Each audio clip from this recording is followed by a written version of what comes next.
यदा यदा हि धर्मस्य संजय उवाच तं तथा कृपयाविष्टम् अश्रुपूर्णाकुलेक्षणम् विषीदन्तमिदं वाक्यम् उवाच मधुसूदन। श्रीभगवानुवाच कुतस्त्वाकस्मलमिदम् विषमे समुपस्थितम् अनार्यजुष्टमसवर्ग्यम् अकीर्तिकरमर्जुन क्लैब्यमास्मगमः पार्थ नैतत्त्वयुपपद्यते क्षुद्रं हृदय दौर्बल्यम् त्यक्त्वोत्तिष्ठ परन्तप। अर्जुन उवाच कथं भीष्ममहं संख्ये द्रोणं च मधुसूदन इषुभिः प्रतियोत्स्यामि पूजार्हा वरिसूदन।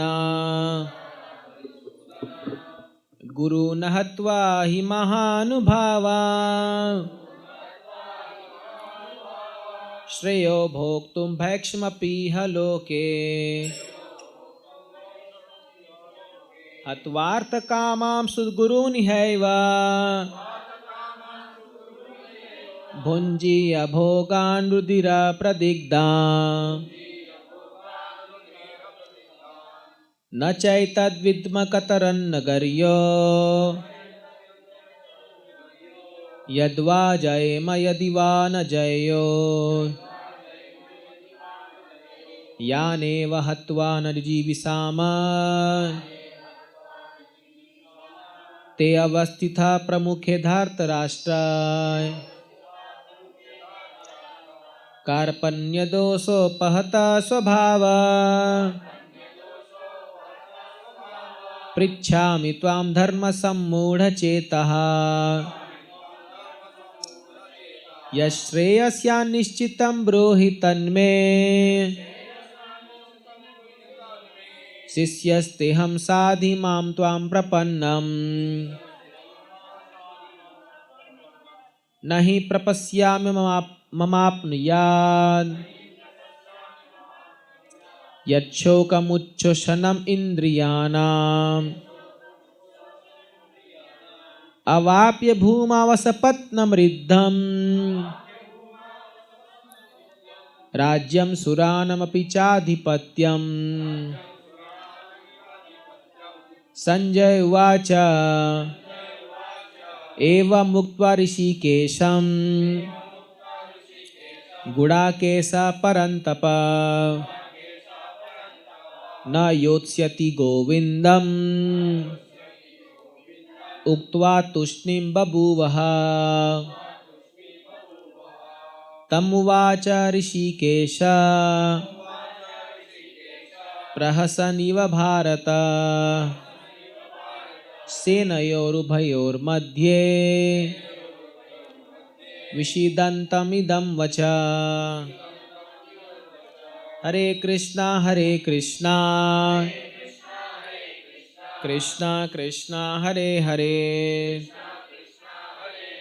हरे राम राम राम हरे हरे। हरे कृष्णा।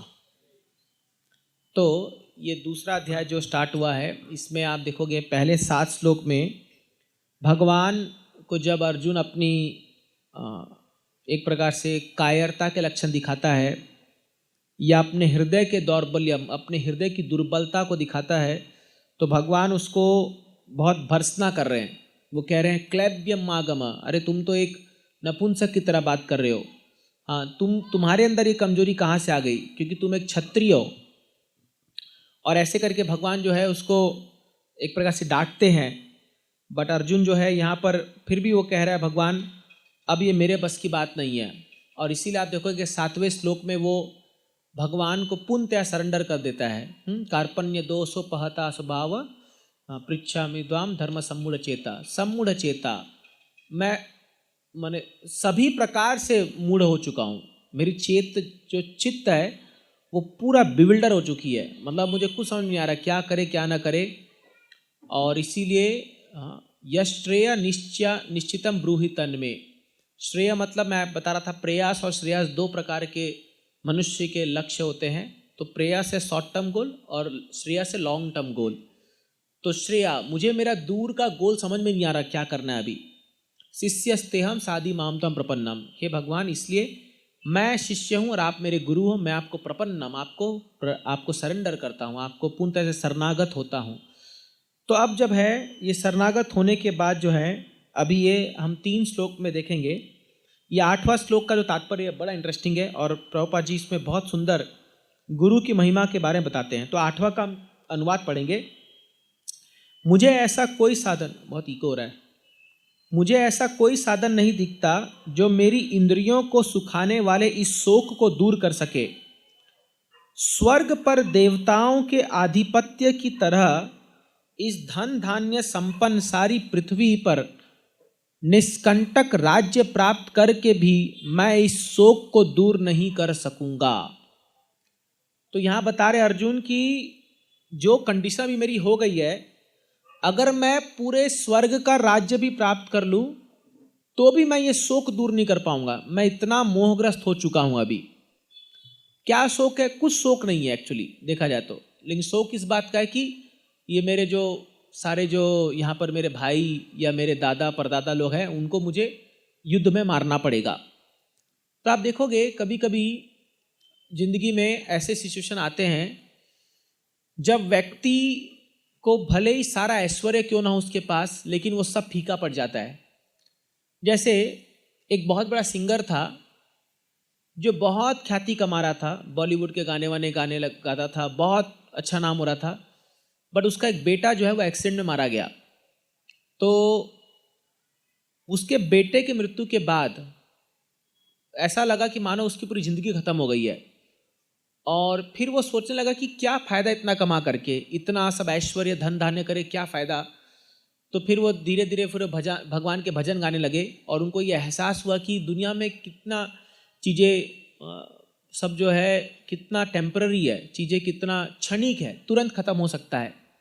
ऐसे आप देखोगे यहाँ इस दुनिया में बहुत सारे लोग एक तरफा पैसा कमाने के पीछे लगे हुए हैं। एक तरफा, हम ये नहीं कह रहे मत कमाइए या मत कीजिए, वो नहीं कह रहे हम, लेकिन एक तरफा उनको और कुछ सूझता ही नहीं है। सुबह उठेंगे तो कितना कमाया, रात को सोएंगे तो कितना कमाया, उनके साथ बैठो तो खाली यही, मेरी इतनी ज़मीन है, मेरी इतनी प्रॉपर्टी, मैंने ये घर ले लिया, मैंने वो ले लिया, ये कर लिया, वो कर लिया, ये कर लिया।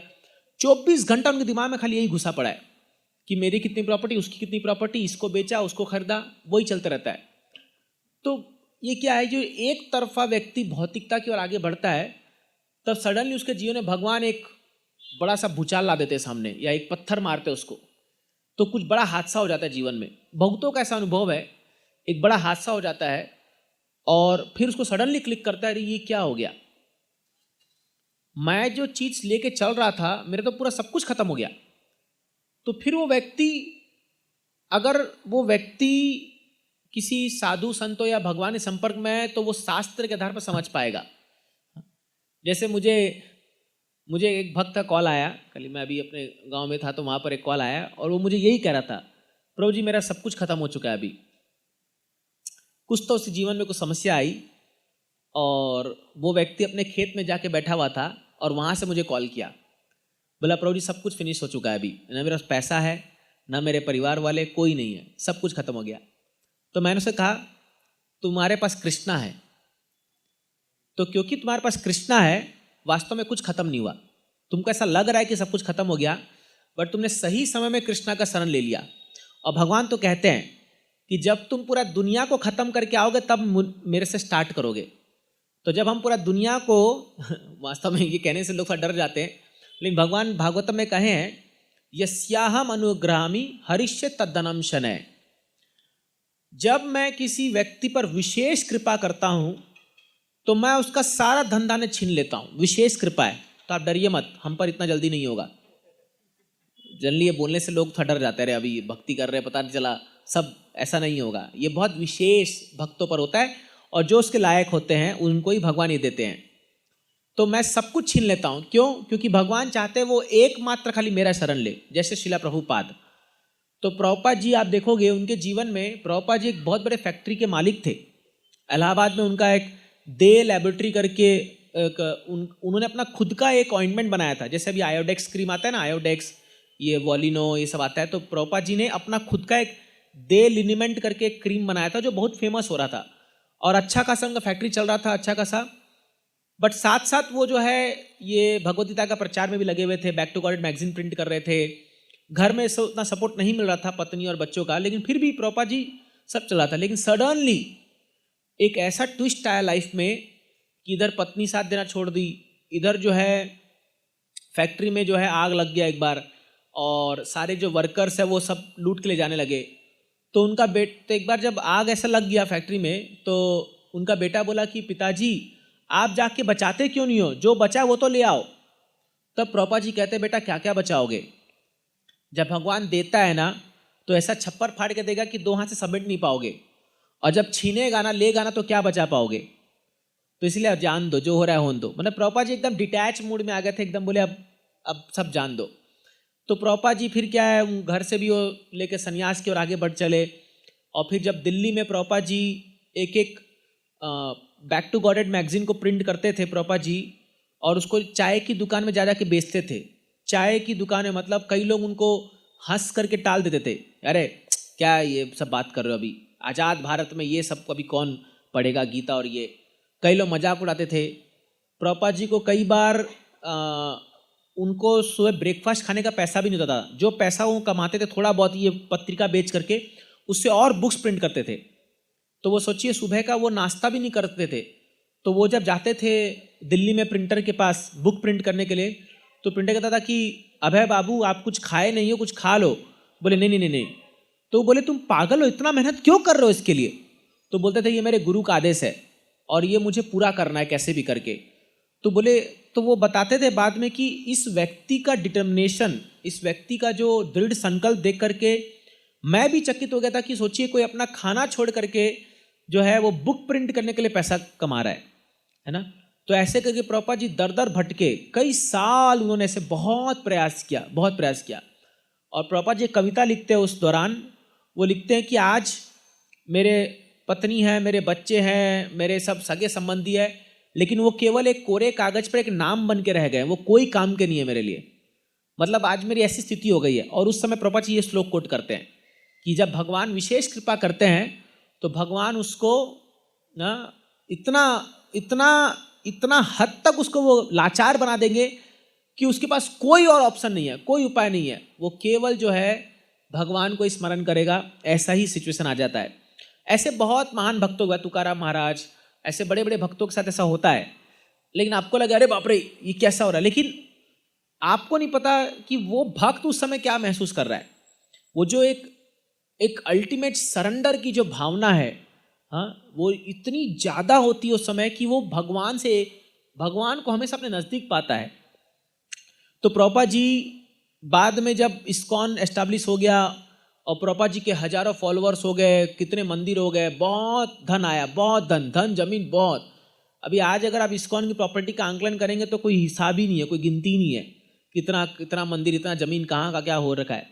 तो प्रभुपाद जी उस समय बोले थे कि भगवान ने मेरे को 2 बार टेस्ट किया। एक बार जब मुझे सब कुछ छीन लिया और एक बार जब मुझे इतना कुछ दिया, लेकिन दोनों स्थिति में मैंने कभी भगवान को नहीं भूला। तो इसीलिए स्थिति कोई भी हो, अगर हम कृष्ण को स्मरण कर रहे हैं तो दिन अच्छे हो चाहे बुरे हो, तब आप राइटली सिचुएटेड हो। तो वही बात मैं इस भक्त को समझाया, मैं बोला देखो प्रभु अभी जो हो गया वो छोड़ो, भौतिक चीज़ तो ऐसी ही है, ये आज इसके हाथ में बोलते ना हाथ का मैल है, कभी भी उतर सकती है, कभी भी जा सकती है। बट आप जो आध्यात्मिक संपत्ति कमाते हो वो नष्ट नहीं होती है, वो कभी नष्ट नहीं हो सकती है। तो इसीलिए बुद्धिमान व्यक्ति आध्यात्मिक संपत्ति को कमाता है। ये कमाना पड़ता है कैसे? भक्तों की सेवा करके, सत्संग में आकर के, कीर्तन कर करके, गीता पढ़ करके, भगवान की सेवा करके, ऐसे हम कमाते हैं इसको। और अंततः जो है आपकी यही कमाई काम आएगी। ये याद रख लीजिए, यही कमाई काम आएगी। लोग सोचते हैं कि हम बहुत धन दौलत का बना के कर लेंगे, बहुत अच्छी बातें बनाइए, बट ये आपको जान के रखना हो कि अंतिम समय में वो सारी चीज़ें काम नहीं आएंगी। इनफैक्ट वो आपके बंधन का कारण बन जाएगा। जैसे हम लोग, एक प्रभु जी मुझे एक जोक बता रहे थे कि एक पिता जो है वो मृत्यु शैया पर था और उसके 3 बेटे थे और उसके किराने की दुकान थी, है ना।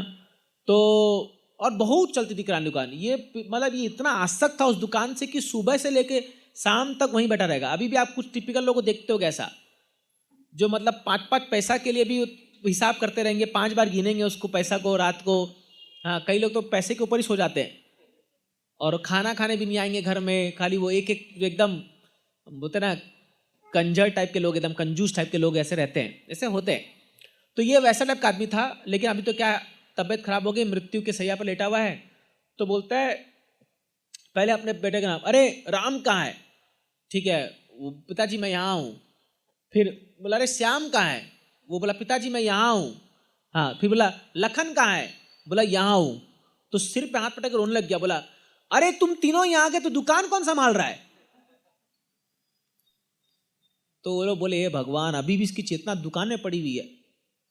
अरे तुम मरने वाले हो भाई, नहीं दुकान जाओ, मेरा मरना छोड़ो, दुकान जाओ। इसमें और एक जोक याद आ गया। तो एक बार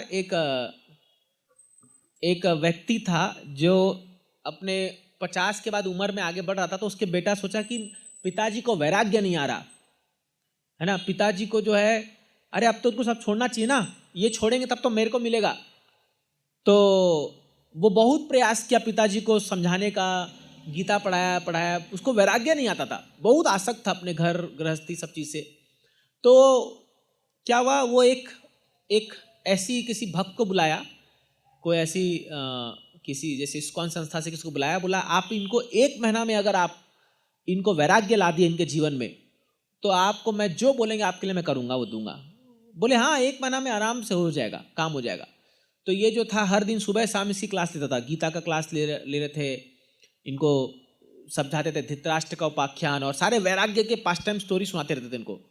एक पूरा सुनाते सुनाते जो है 25 दिन बीत गया।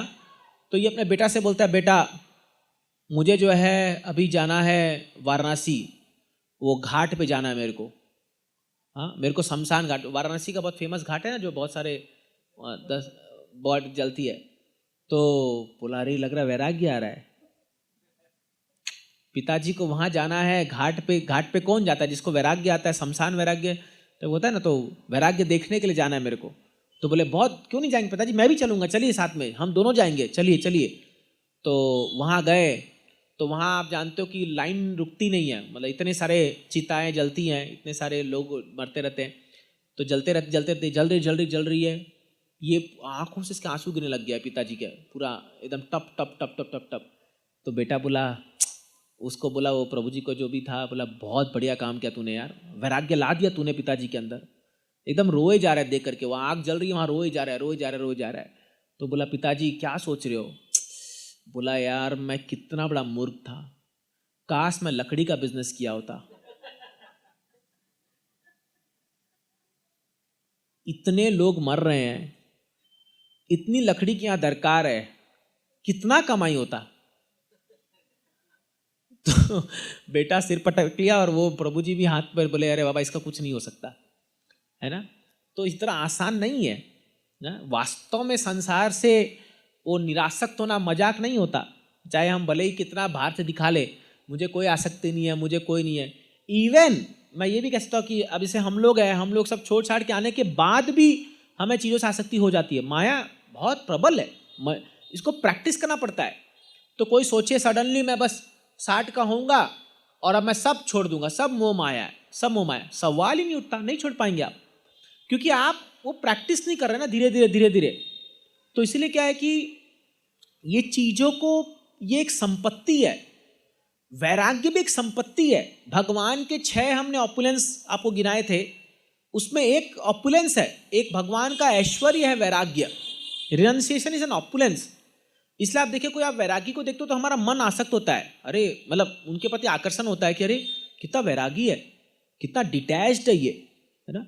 तो इसीलिए क्या है, इसको कमाना पड़ता है। कमाना कैसे, ऐसी धीरे धीरे भक्ति करके सुनते सुनते ऐसा करते करते फिर जब हम एंड में पहुंचेंगे 55-60 का, तो हम पूरी दुनिया देख लिए होंगे और तब हमारे मन में आएगा, अरे भाई ये सब बेकार है, अभी अब ये मेरे लिए कोई काम का नहीं है, अब लेट मी लीव, अब मुझे छोड़ना चाहिए चीज़ों को। तब जाके ये भावना हमारे मन में आएगी। अदरवाइज क्या होगा, जो व्यक्ति जीवन के अंत तक अगर घर में घुसा पड़ा रहेगा तो उसका बहुत बुरा स्थिति हो जाता है।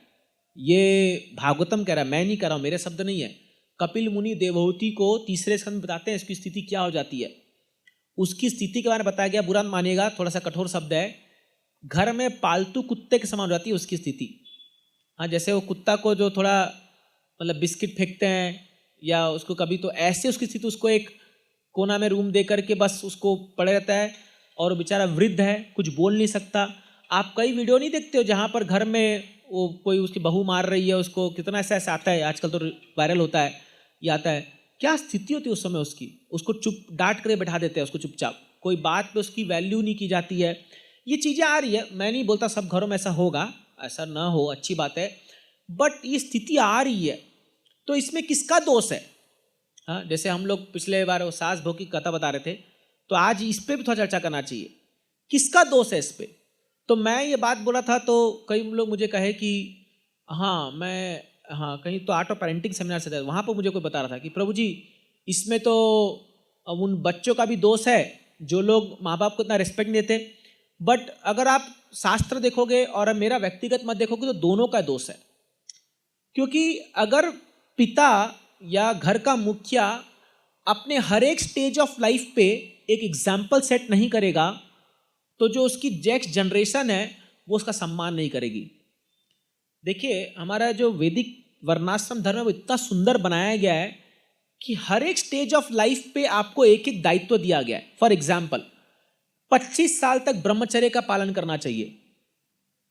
अगर आप 25 साल तक ब्रह्मचर्य का पालन कर रहे हैं और आप एक तपस्वी का पालन कर रहे हैं, आपको दुनिया के आप एग्जाम्पल बनते हो। और आप देख लीजिए, कोई भी घर में उस लड़के या लड़की की इज्जत नहीं होती है जो 25 साल तक ऐसा आवारागिरी कर रहा हो या समझ रहे हो लड़की को लेके घूम रहा हो। आप देखना कहीं उसकी इज्जत नहीं होगी, वो भले ही बहुत लैला मजनू कर रहा होगा, लेकिन उसको एक सम्मान की दृष्टि नहीं देखते लोग। उसे देखते हैं क्या छिछोरापंती कर रहा है ये। हम लोग के स्कूल में भी हम लोग देखते थे ऐसा। तो हम उसको जो सभ्य लोग हैं वो कैसे देखते हैं, क्या बेवकूफ़ इंसान अपना जीवन बर्बाद कर रहा है। तो 25 साल तक ब्रह्मचर्य का पालन, 25 से 50 तक गृहस्थ जीवन का पालन। गृहस्थ जीवन का पालन कैसे? उस समय कमाना चाहिए, पैसा कमाइए, घर का जिम्मेदारी उठाइए, बच्चों को रेस कीजिए, हाँ पत्नी की इच्छाओं को पूर्ति कीजिए। ये सब 50 तक है। 25 से 50 तक आपको पूरा घर बांधिए, जितना कमा जो करना है सब कीजिए। ये सब छूट है, वहाँ पर आप कर सकते हैं ये। अगर उस समय वो नहीं करोगे तो समाज आपको गाली देगा। मान लीजिए कोई व्यक्ति विवाह कर लिया और घर में बैठा हुआ है, कुछ कमाता नहीं है, समाज उसको कितना गंदा दृष्टि देखता है। सच बोल रहा हूँ कि नहीं बोल रहा हूँ? कोई भी गृहस्थ आदमी होगा जो पत्नी बच्चे मतलब किया है और वो आप उससे पूछेंगे कि आप क्या करते हैं, कुछ नहीं करता हूँ मैं, दिन भर घर में बैठा हुआ है खाली ऐसे ही। हाँ, और कई बार देखा गया कि पत्नी कमा रही है वो घर में बैठा हुआ है। और तो और बुरा हालत ये है कि समाज में अभी की लोग जो है वो मतलब पी पा के लोग जो है अल्कोहल वो दारू वारू पी करके लोग जो है पत्नी को पीटते हैं। कितना प्रॉब्लम है समाज में, सब चीज़ को आप देखते रहोगे, सब कितना समस्या से आ रहा है। क्यों? क्योंकि उस एज में जो करना चाहिए था वो नहीं किया, वो 25 से 50 तक। तो अब हो क्या गया है समाज में कि 50 तक तो ठीक है, ये सब 99% लोग करते हैं, ये कमाते हैं, बट यहाँ तक रुकता नहीं है। वैदिक साहित्य समाज क्या कहता है, 50 के बाद अब छोड़ने का बारी आ रहा है, वो मुश्किल हो जाता है। तो क्या है, अभी देखिए बड़ा इंटरेस्टिंग है ये, आप समझिए इस बात को कि अगर 25 तक व्यक्ति ब्रह्मचर्य पालन किया है ना, रियली ब्रह्मचर्य पालन किया है, तो 50 के बाद वो वानप्रस्थी पालन कर पाएगा। लेकिन अगर 25 तक व्यक्ति ब्रह्मचर्य पालन नहीं किया और वो नहीं निभा रहा तो उसको डिटैचमेंट नहीं आएगा, उसको नहीं आएगा। वो इतना आसक्त हो जाएगा अपने घर से कि 50 के बाद उसको क्या लगने लग गया फिर कि मतलब अरे मैंने इतना मेहनत से कमाया, मैंने सब कुछ किया, अगर ये मेरा नहीं होगा तो क्या होगा, है ना। इस विषय पे एक कथा आती है एक कैलाश करके एक व्यक्ति था, ठीक है। तो वो ना अपना खेत में काम करता था। नारद मुनि एक बार ऐसी विचरण कर रहे थे। नारद मुनि तो हर जगह जाते हैं, भगवान का प्रचार करते हैं। तो भगवान को एक बार वो पूछे थे, भगवान अरे ये लोग इतना मेहनत कर रहे हैं, अरे ये तो आपका नाम लेके तुरंत भगवत धाम आ सकते हैं, इतना सिंपल है आपको प्राप्त करना, करते क्यों नहीं है? तो भगवान बोले, नारद मुनि मैं तो खुद चाहता हूं कि ये लोग सब मेरे पास आए और आनंद से रहे, लेकिन ये लोग तो मानते नहीं है, मैं क्या करूं? मैं तो बहुत प्रयास कर लिया। तो नारद मुनि बोले, भगवान यदि आप मुझे आज्ञा दो तो जिस व्यक्ति को मैं चाहूं उसको मैं आपके धाम ला सकता हूं, आप मुझे आज्ञा दो। तो भगवान बोले, यस जाओ नारद मुनि, जिस व्यक्ति को तुम चाहो जाओ, उसको उठा के ले आओ मेरे धाम में, मैं उसका कोई क्वालिफिकेशन नहीं देखूंगा मैं, मतलब वो चाहे पापी हो तापी जो भी हो, जिसको तुमने कह दिया कि तुम, अगर वो तुम्हारे साथ आ गया कोई व्यक्ति तो उसको मैं एंट्री दे दूंगा अपने धाम में। बोले बहुत अच्छी बात है, तो सोचो इसका मतलब ये फ्री टिकट आपको मिल रहा है। हाँ, जैसे अभी हम लोग, मैं जस्ट एयरपोर्ट पे उतरा अभी, तो वहाँ पर वो एक कंपनी वाला एक ऐड लगा रखा था कि यहाँ पर स्कैन करो और फ्री में लेके जाओ चीज़ों को, लिटरली बांट रहा था फ्री में। तो लाइन भीड़ लग गई पूरी वहाँ पर, स्कैन कर रहे हैं खाली और फ्री में लेके जा रहे चीज़ें, कोई पैसा पे नहीं करना। ये ऐड का तरीका है, क्योंकि एक बार खा लेंगे उसको तो फिर बार बार खरीदेंगे, तो ये मार्केटिंग है। तो एनी हाउ, तो ऐसी नारद मुनि फ्री ऑफर लेके आए थे, जिसको जाना है भगवधाम चलो मेरे साथ। तो वो देखे एक खेत में एक व्यक्ति काम कर रहा है, उसका नाम था कैलाश। बोले कैलाश, बोले अरे आप कौन? वो नारद मुनि दिव्य थे, बोले मैं नारद, मैं वैकुंठ से आया हूं और मैं तुम्हें ले जाने के लिए आया हूं, मेरे साथ चलोगे? कहाँ? वैकुंठ। बोले वो क्या है? तो बोले अरे वो ऐसा स्थान है जहां कोई टेंशन नहीं है, कोई बुढ़ापा नहीं, कोई मृत्यु नहीं, कोई प्रॉब्लम नहीं, कोई धन मेहनत करने दरकार नहीं है, मस्त भगवान और तुम आराम से जियोगे। तो ये बोला बहुत अच्छी बात है। तो बोला कितने निकले जाएंगे? अरे कितने निकले नहीं, हमेशा के लिए हैं? ए बाबा नहीं जाना, नहीं जाना मेरे को। बोला ये मेरे पत्नी बच्चे, इनका क्या होगा? अभी ये सब छोटे हैं, मेरे को संभालना है। नारद बोले अरे अरे पागल, वहां चल, वहां बहुत आनंद है। बोला नहीं नहीं नहीं, मेरे को नहीं जाना, मेरे को नहीं जाना, मैं यही रहूंगा। तो बोले ठीक है, नारद मुनि चले गए। अब क्या हुआ, ये कैलाश जो है ये बड़ा हो गया, थोड़ा और बड़ा हो गया, तो इसके बच्चे बड़े हो गए। तो फिर कैलाश को ये खेत वेत सब उस समय भी काम कर रहा था।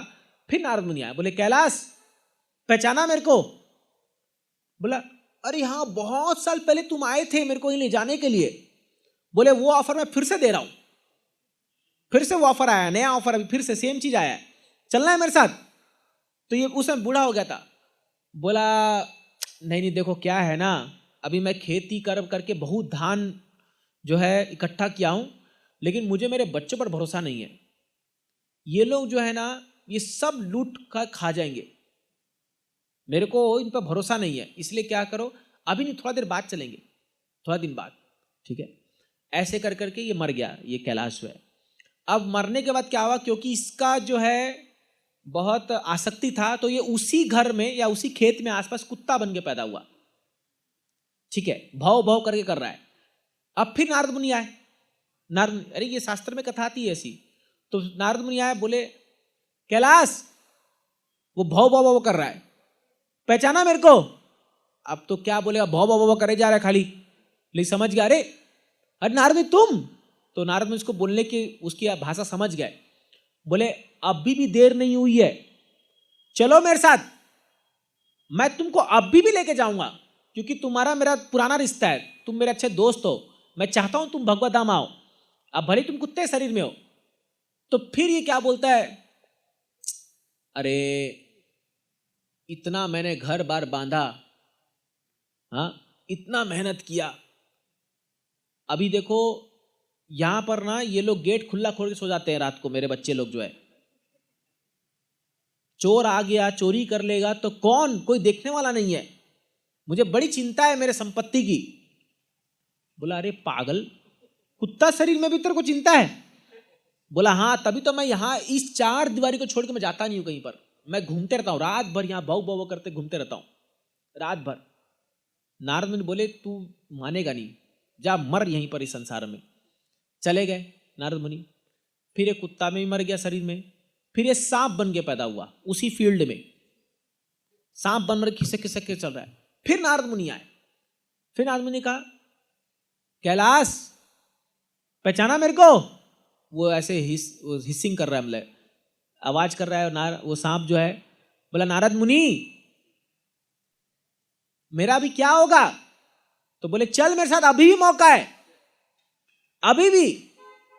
तो ये फिर सोचने लग गया, ये बोला अरे कैसे छोड़ के जाऊं, इसी फील्ड में तो मैंने इतना समय बिताया है, एक एक धान काटा है, एक एक वो किया है। वो इतना आसक्त हो गया था। नारद बोले नालायक तू कितना आसक्त आदमी रे।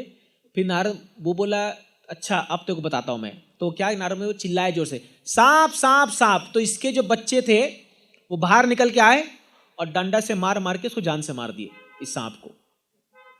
ये बोला था कि मेरे बच्चे, मेरा ये, मेरा ये। तो वास्तव में अगर आप इसको रिलेट करोगे ये स्थिति हम सबकी भी हो सकती है। क्योंकि देखिए शास्त्र कहता है कि यम यम वापी स्मरण भावम तजते अंते कलेवरम तम तम व्यक्ति कौन्तेय सदा तद्भाव भाविता। जो चीज आप सोचोगे मृत्यु के समय में वही वैसा शरीर आपको धारण करना पड़ेगा। तो ये कैलाश का स्टोरी से हमको समझ में ये आ रहा है कि जैसे ये उस समय रखवाली का सोच रहा था अपने, उसका तो कुत्ता का शरीर लिया, फिर अपना फील्ड के बारे में सोचा तो सांप का शरीर लिया। तो ये स्टोरी जो है ये पंचतंत्र बताई गई है कि कैसे एक आदमी जो है अपने संपत्ति से आसक्त होकर के अलग अलग शरीर लेता है, लेकिन वो मौका खो देता है। समझ रहे? तो इसीलिए क्या है कि 50 के बाद अगर हम लोग इसको कल्टीवेट नहीं किए, ये चीज को जो हम लोग अभी प्रैक्टिस कर रहे हैं, बड़ा दुर्गति हो जाएगा, बड़ा दुर्गति हो जाएगा। और उस समय ऐसी स्थिति हो जाएगी कि लगेगा कि मैं मर क्यों नहीं जा रहा हूं, मैं मर क्यों नहीं रहा हूं। और घर वाले सोच रहे ये क्यों नहीं मर रहा, घर वाले भी यही सोच रहे हैं ए भगवान जल्दी उठा लो।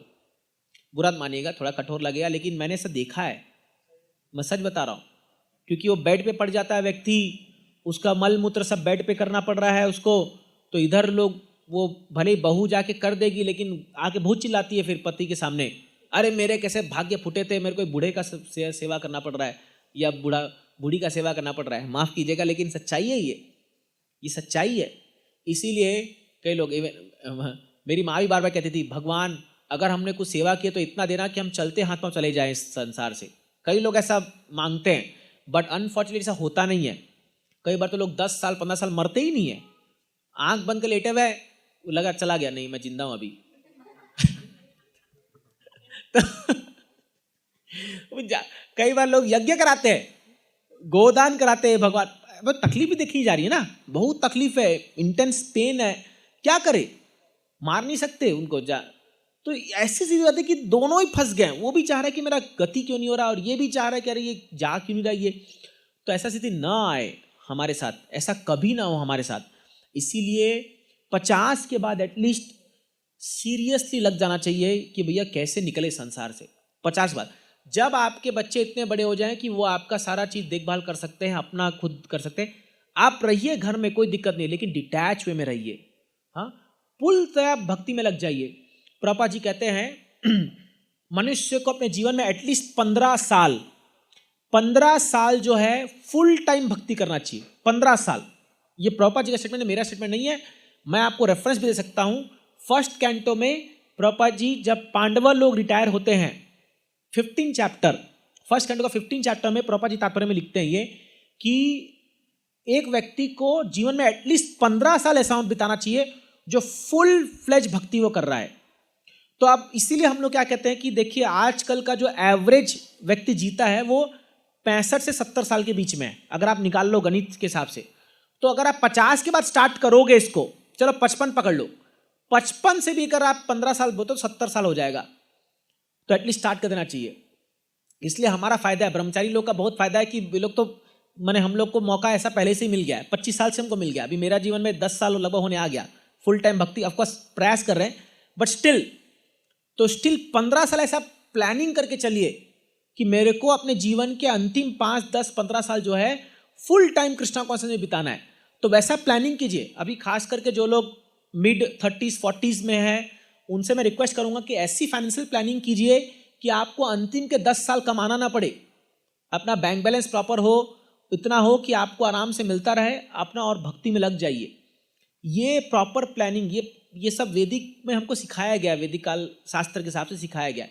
बट लोग प्लानिंग नहीं करते, जीवन के अंत तक वही दुकानें पढ़ते रहेंगे, वही करते रहेंगे, फिर घर से उनकी बॉडी निकलती है। अरे ऐसा नहीं होना चाहिए, ये शास्त्र नहीं कहता है। तो आप सम्मान भी प्राप्त नहीं करोगे और दुर्गति भी प्राप्त करोगे। तो इसीलिए यहाँ पर जो है आप देखोगे, ये अर्जुन बोल रहा है कि अरे क्या फायदा ऐसा राज्य को भोगने का भी जब ये लोग ही मेरे साथ में नहीं रहेंगे। तो प्रभुपाद जी यहाँ बताते हैं, मैं श्रेया से लेकर के इस टॉपिक पे आया था, यह श्रेया निश्चितम ब्रूहि तन्मे, कि लॉन्ग टर्म प्लानिंग होना चाहिए जीवन में।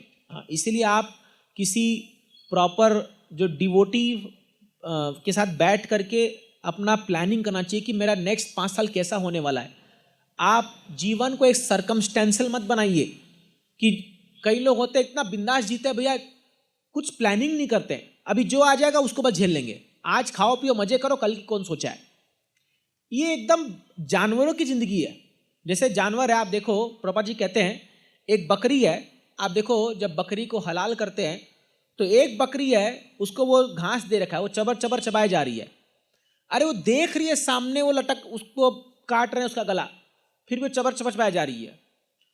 मान लो उसकी जगह हम होते, पता चला अभी आपको लटका रहे हैं वहाँ पर सूली पे मान लो, और आपको यहाँ बढ़िया पिज्जा, मैकडोनल्ड, बर्गर, KFC सबका दे रहे हैं, खा पाओगे? खा पाएंगे? अभी दिख रहा है सामने, अभी ये लटका, मान लो कोई गोली शूट कर रहा है, आप देखो वीडियो आता ना, धार धार मारते रहते क्यों, और यहाँ पर आपको बढ़िया पिज्जा हट का पिज्जा, मैकडोनल्ड्स का बर्गर ला के दे रखे हैं, इसको खाइए, और आप देख रहे हो बगल में गोली मार रहे। अरे तभी तो हम इंसान हैं, हम भागेंगे वहां से। उस समय आपको बर्गर पिज्जा कुछ भाएगा नहीं, वही हम लोग कर रहे हैं, वास्तव में वही हम लोग कर रहे हैं। और ये बात मैं नहीं कह रहा हूं, युधिष्ठिर महाराज कह रहे, अहन्यानि च भूतानि गच्छन्ति यमालयम। जब यक्ष ने पूछा कि इस दुनिया में सबसे बड़ा आश्चर्य की बात क्या है, तो वो बोलते युधिष्ठिर महाराज कि अहन्यानि भूतानि, हर व्यक्ति देख रहा है कि मेरे दादा चले गए, दादी चली गई, पड़ोसी चला गया, ये सब जा रहे हैं, लेकिन वो मान के बैठा मैंने को कुछ नहीं होने वाला। वो मान के बैठा ही है, फुल्ली कन्विंस्ड है वो पूरी तरह से, अरे मुझे कुछ नहीं होने वाला। जैसे अभी आप यकीन मानो, अभी मैं गाड़ी में आ रहा था तो मुझे हमारे श्रीकांतपुर बताया कि प्रभु जी एक व्यक्ति को किडनी स्टोन हो गया, ठीक है, उसको किडनी स्टोन हो गया तो उसको बहुत दर्द हुआ। आप यकीन नहीं मानोगे, उसका दर्द सोच के मुझे दर्द शुरू हो गया, मतलब इन द सेंस एक फील होने लग गया मेरे को कि अरे यार कहीं मेरे को हो गया तो। मैं तुरंत पानी पे आधा लीटर ये साइकोलॉजी है, मतलब मैं बता रहा साइकोलॉजी है। जैसे आप किसी का कुछ दर्द सुनते हो तो डर लगता है, अरे कहीं हमारे साथ तो ऐसा नहीं हो जाए। एक्चुअली ये बुद्धिमानी है, बट हम लोग इतना घिरे हुए माया के उस चंगुल में कि अपने को सूझता ही नहीं है कि भैया मेरे साथ भी ऐसा हो सकता है, मेरे साथ भी कभी भी ऐसा हो सकता है। तो इसीलिए एक्चुअली यही सोच के हम लोग सोचे कि क्या फायदा फिर इस लाइफ में, मतलब इतना कुछ सांग रचने का क्या फायदा, इतना सब फैलाने का क्या फायदा। इससे बेटर है ऑफकोर्स, अब हम ये नहीं कह सकते कि आप मतलब कुछ अपना काम मत कीजिए, अपना कर्तव्य कीजिए, but at the same time mind में बात रखिए कि जीवन में कभी भी कुछ भी घटित हो सकता है, कोई गारंटी नहीं है किसी की, कोई गारंटी लेके नहीं आया है इस दुनिया में। तो इसलिए प्लानिंग बहुत जरूरी है। अगर आप प्लान नहीं कर रहे, इसलिए इंग्लिश में एक प्रोवर्ब है, those who fail to plan they are planning to fail. जो लोग प्लानिंग करने में फेल हो जा रहे हैं वो लोग ये प्लान करें कि हम कैसे फेल होंगे। समझे इस बात को? तो इसीलिए हर चीज का प्लानिंग होना चाहिए, आपका फाइनेंशियल प्लानिंग, आपका फैमिली प्लानिंग, आपका जो है स्पिरिचुअल प्लानिंग, आपका हर चीज का बिजनेस प्लानिंग, हर चीज का प्लानिंग होना चाहिए कि नेक्स्ट 10 साल मेरे क्या करने वाला हूं, क्या प्रोबेबिलिटी क्या क्या है, कैसे मैं अपने आप को सिचुएट करूं। तो इसीलिए अंतिम 10 साल ऐसा रखिए आपको फुल टाइम मिले भक्ति के लिए, फुल टाइम मिले। और हम लोग ऐसा प्रावधान बना रहे हैं, धीरे धीरे भगवान की कृपा होगी तो हम ऐसा बना रहे हैं कि 55 के ऊपर के जो लोग हैं उनके लिए हम ऐसी सुविधा बनाएं जो फुल टाइम कृष्णा कॉन्शियस में आ पाए और अपनी चेतना को विकसित कर ले। जो बीत गया वापस तो आ नहीं सकता, जो समय गया छोड़ो उसको, लेकिन अब जो आने वाला है उसको तो सुधार ले। तो इसीलिए ये बहुत जरूरी है प्लानिंग का। अब देखिए यही बात यहाँ पर जो है अर्जुन बताते हैं कि अगर आपके जीवन में, जैसा मैंने उस गीतकार का एग्जाम्पल दिया कि अगर मान लीजिए कोई भी हमारे साथ ऐसा कोई हादसा हो जाए कि जो हमें सबसे प्रिय वस्तु है वही छीन जाए, तो फिर जीवन का आधार ही खत्म हो जाएगा। समझ रहे हो? जीवन का आधार ही खत्म हो जाएगा। तो इसीलिए हमें अपने जीवन में उस वस्तु को सबसे प्रिय बनानी है जो कोई हमसे छीन न सके, और वो है कृष्णा, वो है भक्ति। तो ऐसे चीज से प्यार करो जो कोई आपसे छीन ना पाए।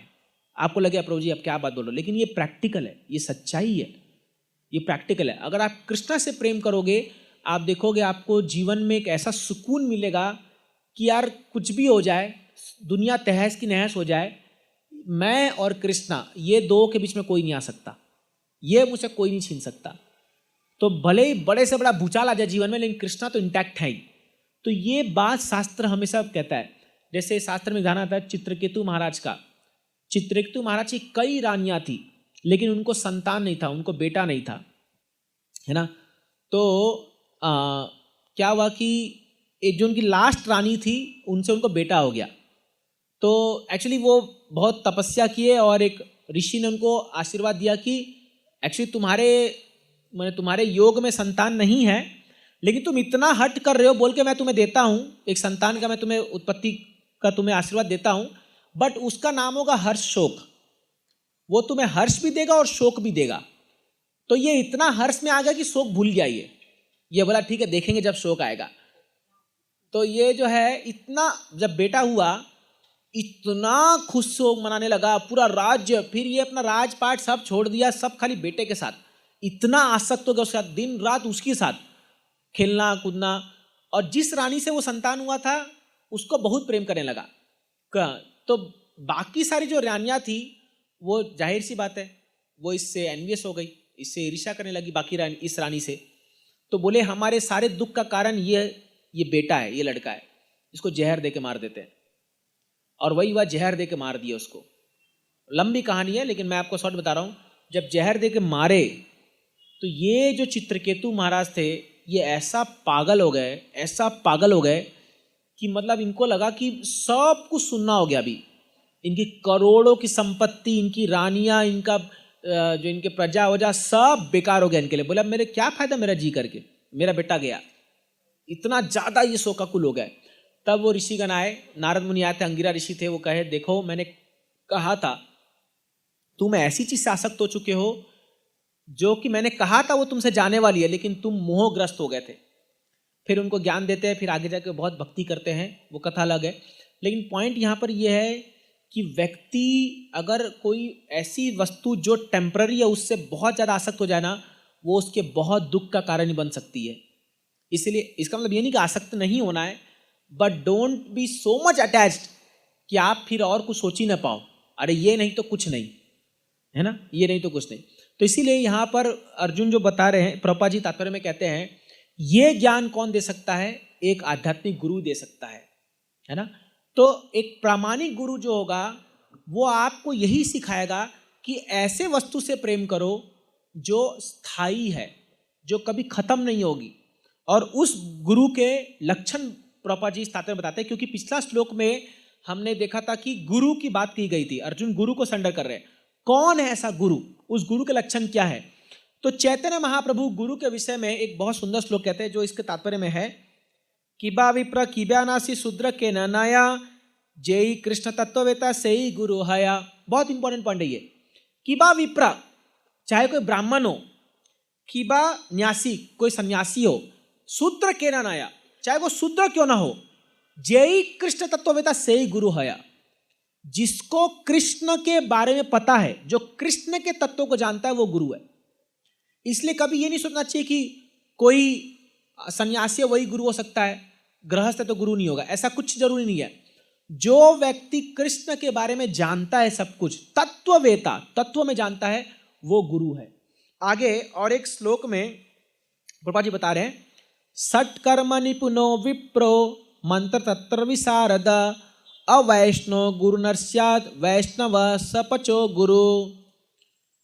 गुरु का मतलब ये नहीं होता कि कोई बड़ा जो है सारे शास्त्र उसको पता होने चाहिए, मतलब इन सेंस श्लोक उच्चारण करे, बड़ा बड़ा हाईफाई लैंग्वेज में बोले, मंत्र का एकदम उच्चारण करे, कुछ जादू करके दिखा दे, कुछ विभूति पैदा कर दे।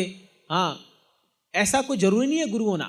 हाँ, तो क्या बता रहे हैं, षट कर्म निपुणो, षट कर्म 6 प्रकार के कर्म में निपुण है या 6 प्रकार के दर्शन में निपुण है। मंत्र तर्तर विशारद, विशारद मतलब महान, विशाल मतलब एक्सपर्ट, मंत्र उच्चारण करने में एक्सपर्ट, तंत्र में एक्सपर्ट, वो व्यक्ति गुरु नहीं हो सकता अगर वो वैष्णव नहीं है। तो अवैष्णव गुरु स्यात्, अगर कोई व्यक्ति भगवान का शुद्ध भक्त नहीं है तो वो गुरु के लायक नहीं है, वो गुरु नहीं बन सकता। लेकिन एक व्यक्ति, क्या लिखा है यहां पर, स्वपचो, एक व्यक्ति एक चंडाल के घर में जन्म क्यों ना लिया हो, स्वपचो का मतलब कुत्ता खाने वाला। एक्चुअली उतना हम तो उतने तो गिरे हुए नहीं है अभी, एटलीस्ट यहाँ पर कोई ऐसा नहीं है। लेकिन शास्त्र कहता है, आप देखिए ये जो यवन म्लेच्छा जो नाम बोलते हैं ना, यवन मतलब कुत्ता खाने वाला को यवन बोलते हैं, म्लेच्छा मतलब गो मांस खाने वाले को म्लेच्छा बोलते हैं। हाँ, ये सब वेस्टर्न कंट्रीज का वो है, मतलब जो पाश्चात्य देश में जो लोग हैं ना उनको यवन और म्लेच्छा बोला जाता है, मतलब उनको छूने लायक भी नहीं थे ऐसा बोला जाता है। और हमारा भारत देश देखिए, अभी तो चलो फिर भी सुधर रहा है, पहले लोग कोई फिरंगी आ जाए तो बाप रे ऐसे देखेंगे जैसे पता नहीं भगवान उतर के आ गया जमीन पर, देखते आप भीड़ लग जाती है ना। तो हमारे वृंदावन मायापुर में जब नए नए, ऑफकोर्स वो तो भक्त थे, लेकिन एक्चुअली उनका बैकग्राउंड अगर आप देखोगे ना तो वो इतने मतलब कल्चरली डाउन है, गिरे हुए हैं कि वो हमारे जो संस्कृति है वो हम बहुत बहुत ऊंचा है, हमारा संस्कृति बहुत ऊंचा है, बहुत ऊंचा। तो यहां बता रहे हैं कोई व्यक्ति अगर ऐसे कल्चरली डाउन में भी जन्म लिया हो, यवन और म्लेच्छा के घर में भी, लेकिन वो वैष्णव हो तो वो गुरु बनने लायक है। और यही काम श्रीला प्रभुपाद जी ने करके दिखा दिया, यवन और म्लेच्छों को प्रभुपाद जी ने गुरु बना दिया। क्यों? क्योंकि वो वैष्णव बन गए। तो जहां इंपॉर्टेंट बात क्या है, भक्त होना ज्यादा इंपॉर्टेंट है, भक्त होना। देखिए अभी कभी कभी क्या होता है, हम कोई कथा में जाते हैं, देखते हैं 5,000 10,000 15 20,000 लोग बैठे हुए हैं, कोई बढ़िया से धुआं चल रहा है। मेरे साथ ऐसा हुआ था, मैं गया था एक बहुत फेमस, नाम नहीं लूंगा, एक ऐसी बाबा जी के प्रोग्राम में, तो मैं एकदम चकाचौंध वैसा देख रहा था, बाप रे इतने लोग भरे पड़े एकदम खाली दर्शन के लिए। उधर से वो बाबा निकलते हैं और पीछे से वो कार्बन डाइऑक्साइड गैस छोड़ देता है, पूरा एकदम धुआं धुआं जाता है, वो ऐसे बीच में निकल के आते एकदम, ऐसा लगता है जैसे भगवान प्रकट हो रहे हैं। सब जो एकदम चकाचौंध एकदम देख रहे हैं, वाह वाह वाह वाह, आगे आ गया बाबा, आ गए बाबा, आ गए बाबा, आ गए। तो ऐसा ड्रामेटिक करते हैं ना, आप भी बिलीव करोगे भगवान है ये, है ना, आप भी बिलीव करोगे। और फिर उनको पूछो, अरे आप भगवान? बोले हम थोड़ी भगवान है, हमारे चेले लोग हमको भगवान बोलते हैं इसलिए हम भगवान है। और फिर क्या हुआ, वो कथा वथा दिए, 45 मिनट कुछ बोले, फिर अनाउंस हो गया, जिस किसी को बाबा से दीक्षा लेनी है 301 रुपए की पर्ची कटा लो। मैं बोला अरे यार ऐसे कैसे गुरु बना ले इनको, जानना पहचान, मैं कुछ जानता नहीं इनको। आपको उस समय इस्कॉन में नहीं आया था, बट अब कई लोग ऐसे, आप लोग भी कई लोग गुरु ऐसा बना चुके होंगे, कभी वृंदावन गए होंगे, कोई बाबा जी से दीक्षा लेके आ गए, अब बाबा जी कहाँ आप कहाँ, कुछ पता नहीं। कई बार हमारे साथ इस्कॉन में से लोग आते हैं जो बोलते हैं प्रभु जी हम तो दीक्षा ले चुके हैं। बोले किससे? पता नहीं, बचपन में गए थे वृंदावन, माँ दिला दी दीक्षा, बट कोई ज्ञान नहीं, कोई ज्ञान का आदान प्रदान नहीं कुछ जीवन में। यहाँ वो एक ही है बाबा का, खाली है कि भैया तुम चाय पियो, तुम मांस खाओ, तुम नरक में जाओ, कोई टेंशन नहीं है, मेरे को डोनेशन देते रहो। ये सिस्टम, ये गुरु नहीं है, ये वास्तव में गुरु नहीं है ये। तो गुरु मतलब क्या होता है, जो कृष्ण तत्ववेता, कृष्ण को जानता है और जो आपके हृदय में कृष्ण को उत्पन्न, कृष्ण को स्थापित करने के लिए उसमें सक्षमता है। इसलिए हम लोग क्या बोलते हैं प्रभुपाद जी के प्रणाति मंत्र में, नमो विष्णु पदाय कृष्ण प्रेष्ठाय भूतले। इसका मतलब क्या है, कृष्ण को इस भूतल, इस धरती पर प्रेष्ठाय, प्रेष्ठित कर दिया प्रभुपाद जी ने, क्योंकि इतने लोगों के हृदय में उन्होंने भगवान को बैठा दिया, समझ रहे, इतने लोगों के हृदय में भक्ति को बैठा दिया। तो इसीलिए गुरु कौन है, वास्तव में जिसके अंदर कृष्ण के प्रति अगाध प्रेम है, शुद्ध भक्ति जिसके अंदर फ्लो कर रही है, वो गुरु है ना। ना कि कोई बड़ा हाईफाई व्यक्ति हो, कोई बड़ा मर्सिडीज में घूम रहा हो, या उसके 10 लाख फॉलोअर हो, वो गुरु, ऐसा जरूरी नहीं है। ऑफकोर्स ऐसे गुरु हैं, ऐसा मैं नहीं बोला कि वो complete reject, but in the sense कि जरूरी नहीं वो गुरु है, लेकिन गुरु वो है जो वास्तव में आपको कृष्ण से जोड़ पाए। तो वो कोई भी हो सकता है, वो एक साधारण व्यक्ति भी हो सकता है, वो एक गृहस्थ भी हो सकता है, कोई भी हो सकता है वो। तो इसीलिए तो गुरु भी कई प्रकार के होते हैं, ऑफकोर्स उस पर मैं अलग क्लास लूँगा। हाँ, अभी यहाँ पर इस तात्पर्य में जो प्रभुपाद जी बता रहे हैं, इसीलिए ऐसा गुरु ही आपके जीवन की समस्या को सॉल्व कर सकता है। गुरु के पास कभी भी भौतिक चीज को लेके जाना नहीं चाहिए। अरे अरे अरे अरे महाराज हमारे बच्चा बीमार हो गया, अरे महाराज इसको फर्स्ट ला दो, अरे महाराज बहुत फाइनेंशियल लॉस हो गया। ये गुरु इसलिए नहीं बने हुए, है ना। जनरली लोग गुरु के पास क्यों जाते हैं? अपनी भौतिक इच्छा को पूर्ति करने के लिए। महाराज मैंने जैसे हम देखते थे गुरु महाराज के सामने बैठते थे तो कई लोग आते थे, महाराज घर में झगड़ा हो गया, तो महाराज को सोचते थे महाराज सॉल्व करेंगे।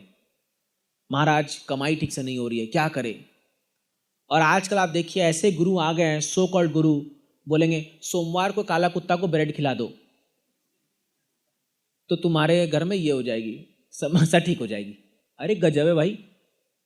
आप देखिए क्यों भीड़ लगी हुई है। चमत्कार को नमस्कार है इस दुनिया में।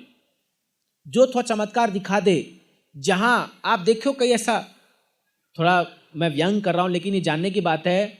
आप देखिए कोई पेड़ के नीचे कोई एक पत्थर लगा खाली बैठ जाए, ठीक है, और 10 लोग आ जाए और उनमें से 2 की मुराद पूरी हो जाए, देखो फिर वो एक शारदा पीठ बन जाएगा।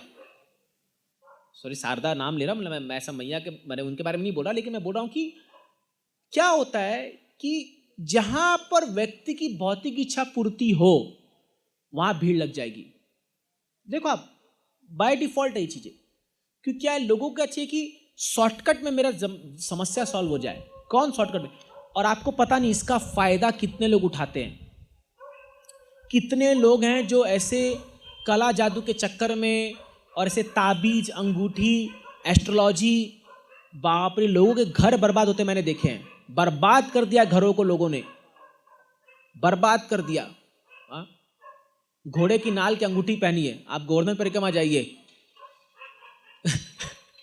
घोड़े की नाल की अंगूठी, घोड़े की नाल की अंगूठी, ऐसे चलाते रहेंगे। अरे ये सब चोचलाबाजी से कुछ होने वाला नहीं है। ठीक है, आपकी श्रद्धा अच्छी बात है, बट ज्यादा विश्वास इससे मत रखिए। ज्यादा जरूरी नहीं है इस पर विश्वास रखने के लिए। आप प्रॉपरली शास्त्र को फॉलो कीजिए, जीवन की समस्या अपने आप सॉल्व हो जाएगी। कोई कितना भी आपको घोड़े की नाल की अंगूठी पहना ले, कितना ताबीज पहना ले, कितना आपको रत्न का वो पहना ले, क्या आपको मरने से बचा सकता है? वो कोई बचा नहीं सकता आपको। बट कौन बचा सकता है? कृष्ण बचा सकते हैं। शिला प्रभुपाद जी एक बार वृंदावन में बैठे हुए थे और पीसी सरकार एक बहुत बड़ा जादूगर था। उसने क्वीन एलिजाबेथ के सामने से चलती हुई ट्रेन को गायब कर दिया था। वो इतना फेमस हो गया था वो। तो वो आया वृंदावन में, प्रभुपाद चबूतरे बैठे हुए थे। वो आते ही ऐसे हाथ को किया तो प्रभुपाद जी के ऊपर फूलों की वर्षा होने लगी। तो सारे शिष्य बोलने लगे, वाह क्या जादूगर है। प्रभुपाद जी हंसने लगे उसको देख करके। फिर प्रभुपाद जी उसको पूछे, क्या तुम ऐसा जादू कर सकते हो जिससे तुम जन्म, मृत्यु, जरा, व्याधि को रोक सकते हो? इसका फ्यूज उड़ गया। ये बोला, अरे यार ये आज तो ऐसा प्रश्न पूछा ही नहीं मेरे से। बोला नहीं ये मैं नहीं कर सकता। बोले ये मैं कर सकता हूं। प्रभुपाद जी बोले मैं तुमको ऐसा मंत्र दूंगा जिससे तुम जन्म, मृत्यु, जरा, व्याधि से पार हो जाओगे। फिर बोला जब प्रॉपर डिसाइपल को जाते हुए बोला, your Guru is a genuine गुरु। तुम्हारे जो गुरु हैं वो एक बहुत ही प्रामाणिक गुरु है। इसलिए प्रभुपाद जी कभी भी ये सब चोचलेबाजी के चक्कर में नहीं आए। प्रभुपाद जी ने हमेशा शुद्ध भक्ति सिखाया, शुद्ध चीज सिखाया, है ना। तो इसलिए क्या है, ज्यादा इसके चक्कर में मत पड़िए। ये आपको टेम्पररी सॉल्यूशन दे देगा, कुछ थोड़ा बहुत ठीक हो जाएगा, लेकिन परमानेंट सॉल्यूशन ये नहीं दे सकता। एक लिमिट तक कि लोग भी कुछ हेल्प कर सकते हैं आपको, बट उसके बाद नहीं होगा। क्योंकि जो आध्यात्मिक चीजें शास्त्र में बताई गई है वही सत्य है, अंत में वही चीज काम आएगी। इसीलिए कई बार हमारे जो भक्त लोग हैं, क्योंकि उनका हृदय बहुत मार्मिक होता है और बहुत भावुक होते हैं, कोई भी बाबा किसी के चक्कर में आ जाते हैं वो लोग, कोई भी में।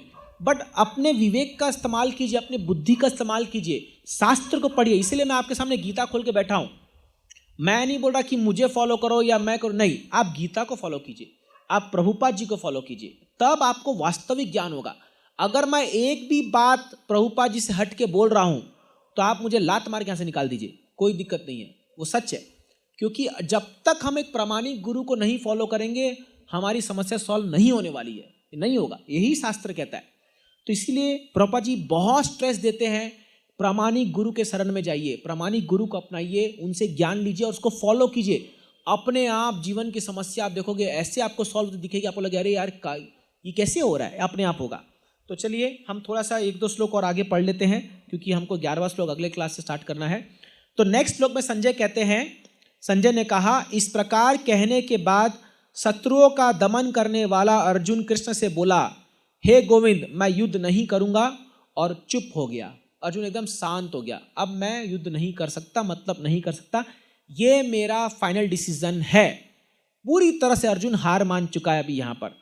और फिर भगवान क्या बोलते हैं, देखिए भगवान क्या कहते हैं, हे भरतवर्षी धृतराष्ट्र, उस समय दोनों सेनाओं के मध्य शोक मग्न अर्जुन से कृष्ण ने मानो हंसते हुए ये शब्द कहे। हंसते हुए, हंसते मतलब भगवान स्माइल किए, ऐसे जोर से हंसने नहीं लगे उसको, ऐसे नहीं हंसने लगे, स्माइल किए। स्माइल और लाफ्टर में डिफरेंस है। क्यों भगवान हंसे यहाँ पर? आचार्यगण कहते हैं भगवान ने अपनी माया शक्ति को उपयोग किया अर्जुन पर और वो पूरा परफेक्ट काम करी, क्योंकि अर्जुन को भी लग रहा था कि मैं जो हूँ मैं बड़ा योद्धा हूँ, मैं बहुत महान योद्धा हूँ, मैं सबको मार सकता हूँ सब कुछ। और यहाँ भगवान दिखा दिए, बेटा अर्जुन देख, तू जब तक मेरा साथ नहीं मिलेगा ना, तू तेरे पास गांडीवा धनुष होने के बाद, तेरे पास सारे शक्ति होने के बाद भी तू उसको यूज नहीं कर पाएगा। समझ रहे? इसीलिए आपके पास बड़ा धन हो, दौलत हो, आपकी सुंदरता हो, आपका ज्ञान हो, आपके परिवारजन हो, कितना भी पावर क्यों ना हो, जब तक भगवान ने सैंक्शन नहीं होगा ना, वो सब धरे के धरे रह जाएंगे। यस, मैं आपको बता रहा हूं, एक मेरे मामा घर के बगल में एक घर था, तो वहां पर बड़े करोड़पति लोग हैं, बहुत पैसा है। वहां एक नौजवान, उनका बेटा, जो व्यक्ति का बेटा यंग था, 35, 36, 40 की उम्र का रहा होगा, वो नागपुर में एक फैक्ट्री खरीदने गया था। फैक्ट्री देखने नहीं, खरीदने, मतलब सौदा करने गया था। तो कुछ फैक्ट्री जैसे कुछ पड़ी हुई थी, मतलब कोई फ्लॉप हो गई थी, और खरीदने गया था। और वहाँ मधुमक्खी का छत्ता था, और ये 4-5 लोग जा रहे थे। अब पता नहीं क्या हुआ क्या नहीं हुआ, वो मधुमक्खी का छत्ता इस पर अटैक कर दिया, स्पॉट डेथ हो गया। इतना डंक मारे वो मधुमक्खी लोग कि मतलब हॉस्पिटल ले जाने लगे थे कि शरीर ही छोड़ दिया इन्होंने। सोचिए, वो कहाँ उस पूरे जमीन और पूरा उसको खरीदने गया था, और कहाँ उसका बॉडी निकल के आया बाहर वहां से। तो मतलब मैं हैरान हो गया सुन करके, बाप रे, ऐसा भी हो सकता है। तो सोचिए, आप कितने ही प्रभावशाली क्यों ना हो इस दुनिया में, कि मेरा ये कांटेक्ट है, मेरा ये है, वो है, जब तक भगवान नहीं चाहेंगे तब तक जो है ये सब कुछ काम नहीं आने वाला।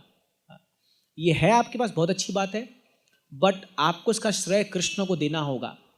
और हमेशा याद रखिए कि कृष्ण की अनुमति के बिना भगवान राजा को रंग बना सकते हैं, रंग को राजा बना सकते हैं रातों रात में, भगवान, है ना।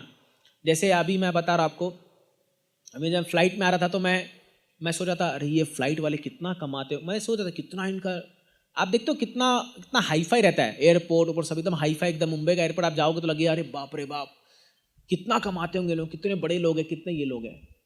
बट अभी मैं रिसेंटली न्यूज़ में देख रहा हूँ 4 फ्लाइट कंपनी जीरो हो चुकी है, बैंकरप्ट हो चुकी है। मतलब अभी जैसे एक मैं नाम भी ले सकता हूँ, गो फर्स्ट करके एक फ्लाइट कंपनी थी, हाँ, उसके 54 प्लेन है, उसके पास 54 प्लेन है। एक प्लेन कम से कम 4-4, 5-5 करोड़ का आता होगा, ज़्यादा ही आता होगा। और वो 54 के 54 प्लेन खड़े हुए हैं शेड में, उनको डी रजिस्टर कर दिया गया है, बैंकरप्ट हो गया, पूरा जमीन पे आ गए वो लोग, एकदम रोड पे आ गए। आप सोचिए, कहाँ वो बोलते हैं ना, हवा, गो फर्स्ट, ऑलवेज फ्लाई हाई, ऊपर उड़ो, भगवान ने नीचे बैठा दिया एकदम। मतलब एक एग्जाम्पल बता रहा हूँ। तो ऐसे अनेक उदाहरण है कि जहाँ ऑफकोर्स कई लोग अच्छा बढ़ रहे, बहुत अच्छी बात है, बट याद रखिए कृष्ण की कृपा है इस पर। भगवान गीता में बात बोलते हैं 18वें अध्याय में कि जितने भी तुम ऑपुलेंस देख रहे हो इस दुनिया में, ममा अंश तेजो, ये मेरा ही तेज आ रहा है इस पे। तो इसलिए जब आप किसी धनी व्यक्ति को देखते हो, आपको क्या देखना चाहिए? भगवान की कृपा से ही आज धनी है, कल यही व्यक्ति सड़क पर आ जाए, कोई भरोसा नहीं है। इसलिए जो धनी है उसको अहंकार नहीं होना चाहिए, और जिसके पास नहीं है उसको ईर्ष्या नहीं होनी चाहिए। ऑफकोर्स ईर्ष्या होती है क्योंकि हम बद्ध जीवात्मा है, बट वास्तव में जब शुद्ध भक्त किसी व्यक्ति को देखता है ना, वो ऐसे देखता है, अरे ये तो भगवान का ऐश्वर्य है, कुछ अपना नहीं है वास्तव में। आपको ये बोलता है मेरी ये जमीन ले लिया, मैं वो कर लिया, वो कर लिया, अरे बाबा तुम्हारा है ही नहीं वो, अन्य से तुम खाली उस पर तुम्हारा ठप्पा लग रखा, तुम सोचते हो मेरा है वो। बट भगवान को 1 सेकंड लगेगा सब चीज़ को खत्म करने में, है ना। और 1 सेकंड में आपको रातों रात भगवान कहाँ से कहाँ पहुँचा सकते हैं। तो पॉइंट ये है कि एक भक्त को क्या आना चाहिए, विनम्र होना चाहिए और सोचना चाहिए कि एवरीथिंग बिलोंग्स टू कृष्णा, सब कुछ मेरा भगवान की सेवा में लगना चाहिए। इसलिए भक्त ठाकुर एक बहुत सुंदर गीत लिखते हैं, मानस देहो गेहो जो कुछ मोर, अर्पिलो तुआ पदे नंद किशोर। हे नंद के किशोर, हे कृष्णा, मानस देहो गेहो, मेरा मन, मेरा देह, मेरा शरीर, गेहो मतलब मेरे परिवारजन, पत्नी बच्चे सब, जो किछु मोर, जो भी कुछ मेरा है, अर्पिलु तुआ पदे, तुम्हारे चरण में अर्पण करता हूँ। नंद किशोर, हे नंद के पुत्र, तुमको अर्पण करता हूँ। वही हम गाते हैं ना, तेरा तुझको अर्पण क्या लागे, मेरा जय जगदीश हरे, गाते हैं, लेकिन जैसी खत्म हुआ, ला मेरा, सब मेरा, हा? सब मेरा। तो एक्चुअली बोलना बड़ा आसान है, बट फॉलो करना बहुत मुश्किल है। रियली जब एट द टाइम जब आता है, तब वो सरेंडर करना, बाप रे बाप, बहुत मुश्किल है, बहुत मुश्किल है। मैं जस्ट एक कहानी से अंत करूँगा कि आप गुरु की शरणागति देखिए कितनी होती है। आज ही मैं एक ड्रामा देख रहा था रामाचार्य पर। तो हमारे इस्कॉन में बहुत से ड्रामा होते हैं, तो ऐसी टाइम पास करने, मतलब ऐसे खाली बैठा था, देख रहा था उसको फ्लाइट में। बड़ा अच्छा उसमें एक एपिसोड आता है। तो रामाचार्य अपने एक शिष्य के घर जाते हैं। तो वो एक जगह जा रहे होते हैं अपने कुछ शिष्य को लेकर के। तो वो बोलते हैं कि आज हम इसके घर में रुक करके प्रसाद खाएंगे, लेंगे। तो अपने 2 शिष्यों को भेजते हैं, जाओ उनके पास और उनसे कहो कि गुरुदेव आए हैं। तो वो बड़ा धनी शिष्य होता है। तो जब ये लोग जाते हैं, तो वो जो धनी शिष्य होता है वो इनको रेस्पेक्ट नहीं देता, जो उनके शिष्य को, रामाचार्य के शिष्य को। वो बोलता है कि तुम लोग, मैंने उनको एकदम ऐसा बैड डीलिंग करता उनके साथ। बट जब वो बताते कि अरे गुरुदेव आए, तब वो बड़ा खुश होता है, सब तैयारी करो, लाओ लाओ लाओ, नारियल लाओ, पानी लाओ, ये लाओ, वो लाओ, सब करता है। तो ये लोग जब जाते हैं रामाचार्य को बोलने के लिए कि गुरुदेव, हमने जाके उनसे कहा, तो उन्हें पहला प्रश्न पूछा कि तुम्हारे साथ कैसा बर्ताव किया उसने। तो वो सिर झुका लिए, बोले गुरुदेव क्षमा चाहते हैं, लेकिन उनका व्यवहार अच्छा नहीं था, वो हमको मतलब एकदम ऐसे 3rd क्लास के टाइप सोचने लगे। बट आपका नाम सुन करके वो बड़ा खुश हो गया, वो बड़ा तैयारी कर रखा है। बोले हम वहाँ नहीं जाएंगे, कैंसल। वो बोले क्योंकि उसको अपने जो है धन का घमंड है, उसको अपने धन का अहंकार है, इसीलिए वो जब गुरु के शिष्यों के साथ ठीक से बर्ताव नहीं कर रहा, तो वास्तव में उसने भक्ति का मर्म नहीं समझा है ना। वो गुरु के शिष्यों के साथ ठीक से बर्ताव नहीं कर रहा है। तो फिर रामाचार्य ने कहा कि हम मेरे बहुत ही एक सिंपल भक्त है, मतलब कुछ गरीब भक्त था, उसके घर जाएंगे खाना खाने के लिए। तो चले गए ये लोग। अब बड़ा गरीब व्यक्ति था, पति पत्नी दोनों भक्ति करते, ब्राह्मण परिवार था, ब्राह्मण थे।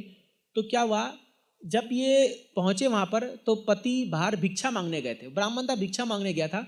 पत्नी जो है वो देख करके बड़ा खुश हो गई, बोला आइए गुरुदेव आप आइए, घर में आइए। और उसको एक कुल्हड़ में पानी दी, सबको पीने के लिए बैठाई, और बोली कि पास में नदी, आप स्नान करके आइए, तब तक जो है मैं आप लोग के लिए प्रसाद की व्यवस्था करती हूँ, प्रसाद की व्यवस्था करती हूँ। तो वो लोग चले गए, वो लोग आए, जी भर के प्रसाद बना रखी थी, पूरा सब कुछ खिलाया पिलाया, 5-10 आइटम बना दिए, पूरा खिला दिए, सब खिला दिए। तो रामचंद्र बहुत तृप्त हो गए, बोले वाह इस प्रसाद में क्या आनंद है, कितना सुकून मिला खा करके। तो फिर उसका पति आ गए, और वो भी बड़े धन्य हमारे भाग, गुरुदेव आ गए, सारे शिष्य लोग आ गए, प्रणाम उनाम किया। लेकिन साइड में जाके पत्नी को पूछा, अरे घर में तो एक दाना नहीं था, एक दाना नहीं था, तू ये लाई कहाँ से ये सब चीज़ों को। तो ये क्या बोलती है, ये हाथ जोड़ती है पति के सामने, माफ़ी मांगती है, पतिदेव मुझे माफ़ कीजिए। यहाँ बगल में एक सेठ रहता है जो मेरा भोग करना चाहता था इतने दिनों से, और मैं उसकी बातें या उसके जो विचार थे उसको मैं समझ गई थी।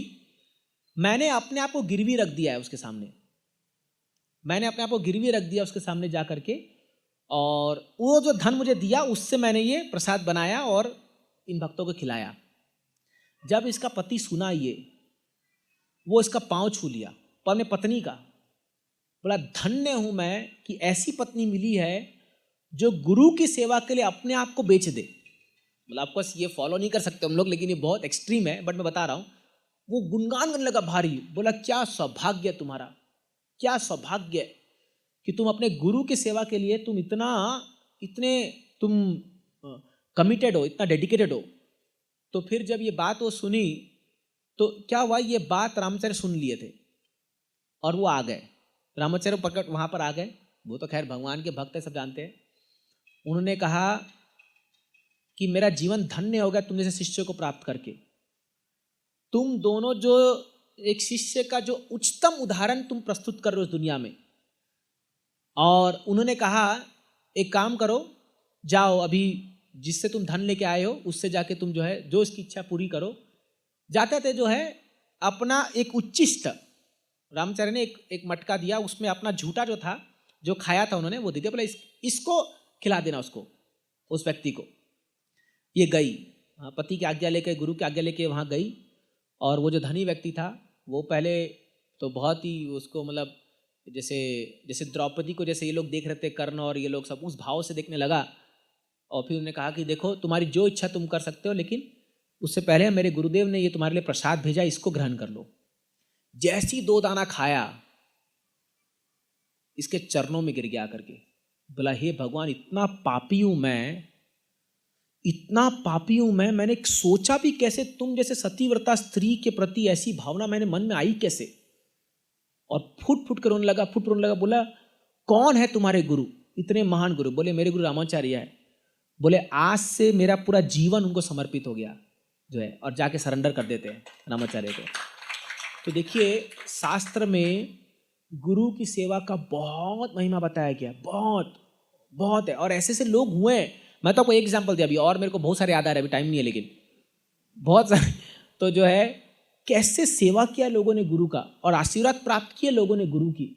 इसीलिए जो है हम पिछले हफ्ता परम पूज्य गोपाल कृष्ण महाराज का हमने यहाँ बहुत सुंदर मनाया था, हमने उसका स्मारक मेमोरीज मनाया था महाराज का। तो इसीलिए जो है अब ऑफकोर्स अब गुरु जो है वो फिजिकली हो ना हो वो ज़्यादा इंपॉर्टेंट नहीं है, लेकिन उनकी वाणी।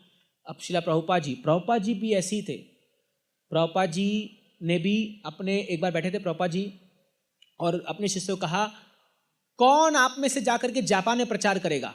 जापान मतलब एकदम फॉरेन देश, मतलब एकदम वहाँ पर इतना माया है कि बहुत मुश्किल है टिकना, इतना सब नॉनवेज खाना वाना सब उस समय था, कोई हाथ नहीं उठाया। तो प्रभुपाद जी ने कहा जो कोई भी जाके जापान में प्रचार करेगा मैं पर्सनली उसको भगवत धाम लेके जाऊंगा, पर्सनली। तो एक व्यक्ति सोचा ऐसा तो चांस लगे ना लगे पता नहीं, मैं हाथ उठा देता हूं, भले ही जाके गिर गया तो क्या हुआ, प्रभुपाद जी बोले है ना तो होगा। मतलब इतना फेथ था कि प्रभुपाद जी बोले मतलब होगा, हाथ उठा दिया मैं जाऊंगा। प्रभुपाद चला गया, नहीं टिक पाए, सब नियम टूट गया, नहीं कर पाए। अभी कुछ साल पहले उन्होंने शरीर छोड़ा, वो प्रभु जी जो प्रचार करे थे वहाँ पर। और ऐसा बताते हैं कि जब वो अपना अंतिम सांस लिए तो उन्होंने ऐसा हाथ करके कहा प्रभुपाद आप आ गए, और शरीर छोड़ दिया। तो ये सच है। इसीलिए शास्त्र कहता है अगर गुरु चाहे ना तो शिष्य भले ही कितना फॉलन क्यों ना हो, कितना ही पाप क्यों ना क्या हो, वो एक स्तर में उसको तार सकता है। लेकिन अगर आप गुरु को प्रसन्न नहीं कर रहे हो, आप कितना ही महान काम कर लो, आपको भगवान देखेंगे भी नहीं। ये सच्चाई है, ये शास्त्र का कथन है। इसलिए प्रामाणिक गुरु की बहुत जरूरत है। तो हम बड़े भाग्यशाली हैं कि हम प्रभुपाद जैसे प्रामाणिक गुरु के शरण में आ रखे हैं। तो भले हम में त्रुटियां हो, हम में कुछ कमी हो, बट इस शेल्टर को मत छोड़िए।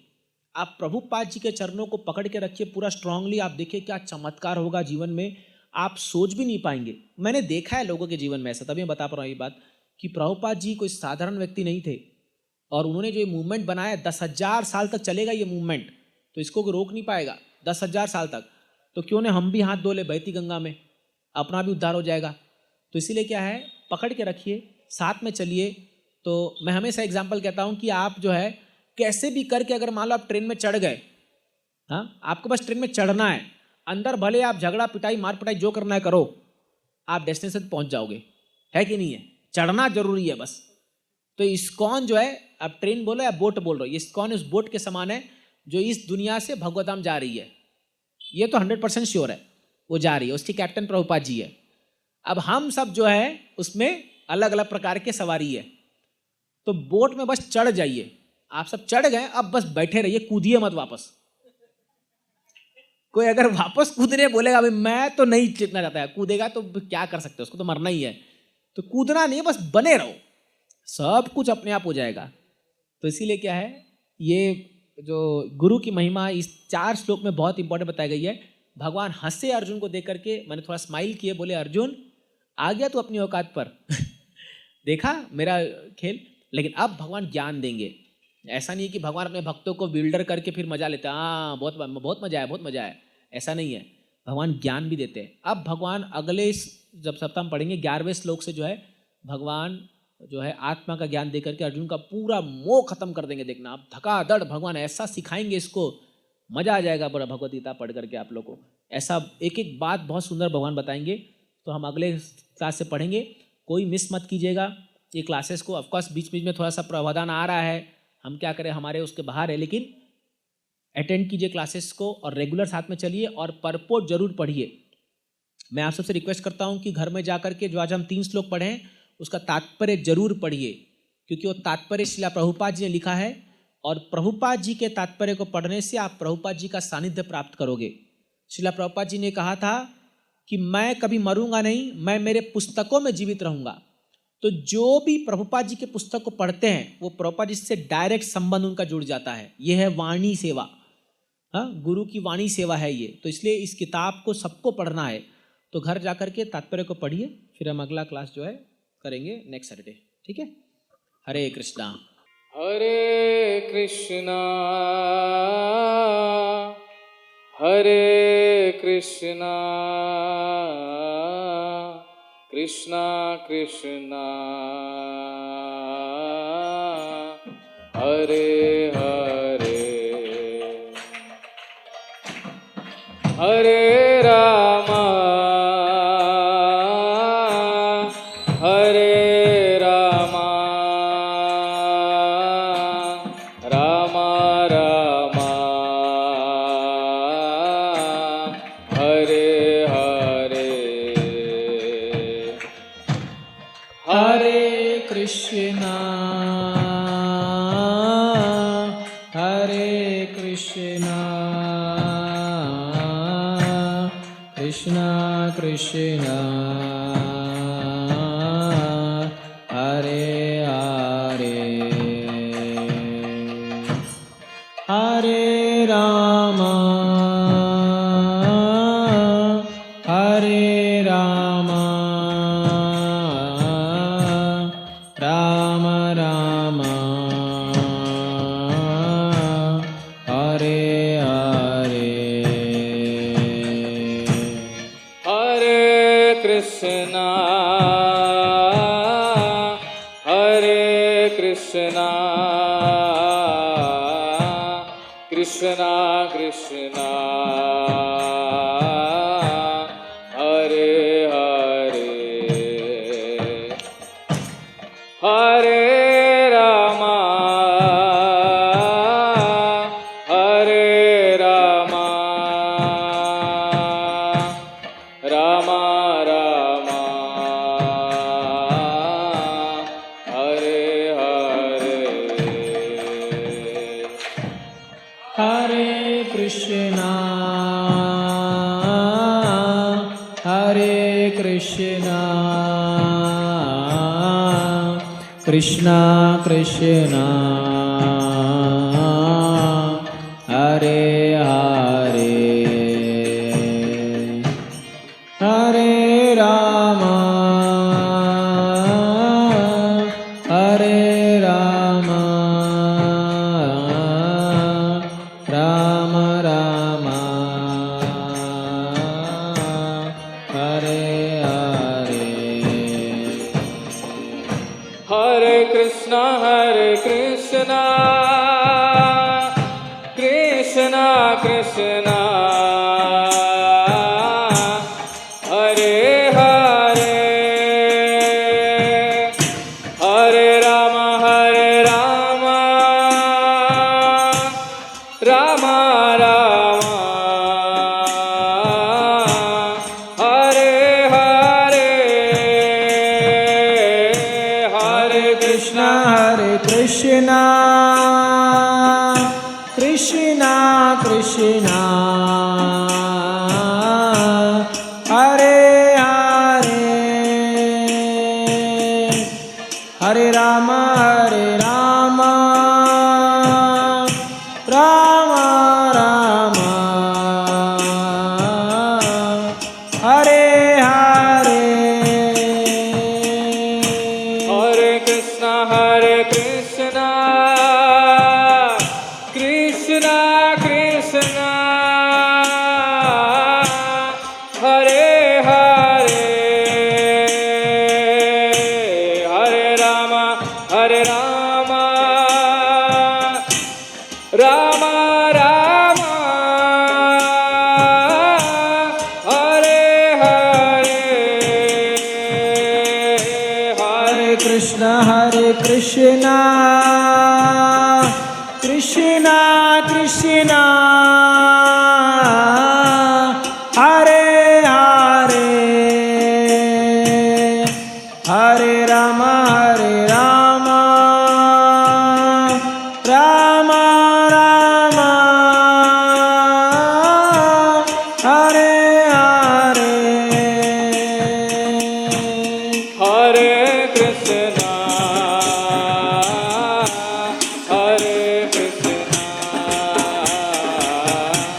कृष्णा कृष्णा हरे हरे हरे राम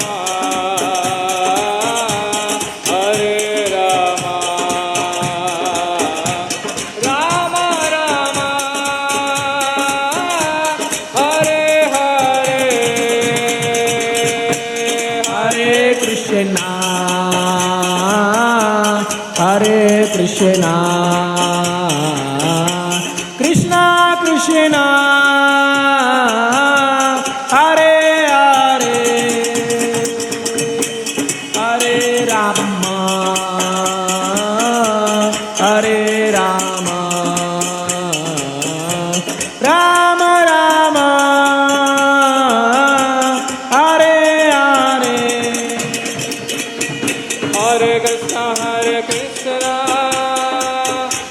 कृष्णा कृष्णा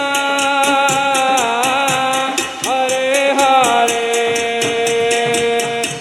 हरे राम राम राम हरे हरे हरे कृष्णा कृष्णा कृष्णा हरे हरे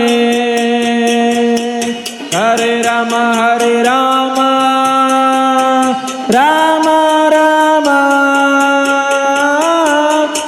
हरे हरे हरे कृष्णा कृष्णा कृष्णा हरे हरे हरे राम राम राम हरे हरे हरे कृष्णा कृष्णा कृष्णा हरे हरे हरे राम राम राम हरे हरे हरे कृष्णा कृष्णा कृष्णा हरे हरे हरे राम राम हरे हरे कृष्णा कृष्णा कृष्णा हरे हरे हरे राम राम हरे हरे हरे कृष्णा कृष्णा कृष्णा हरे हरे हरे राम राम हरे हरे हरे कृष्णा कृष्णा कृष्णा हरे हरे हरे राम राम हरे हरे हरे कृष्णा कृष्णा कृष्णा हरे हरे हरे राम राम हरे हरे हरे कृष्णा कृष्णा कृष्णा हरे हरे हरे राम राम हरे हरे हरे कृष्णा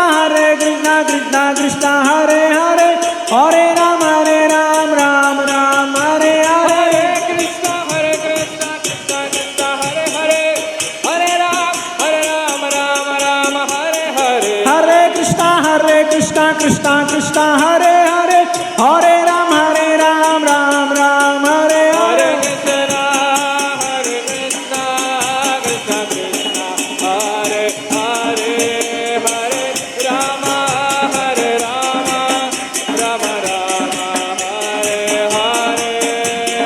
कृष्णा कृष्णा कृष्णा हरे हरे हरे राम राम राम हरे हरे हरे कृष्णा कृष्णा कृष्णा हरे हरे हरे राम राम राम हरे हरे हरे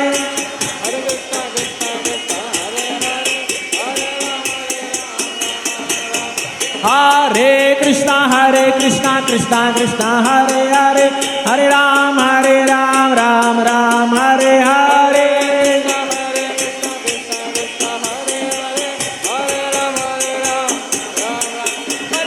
हरे कृष्णा कृष्णा कृष्णा हरे हरे हरे राम राम राम हरे हरे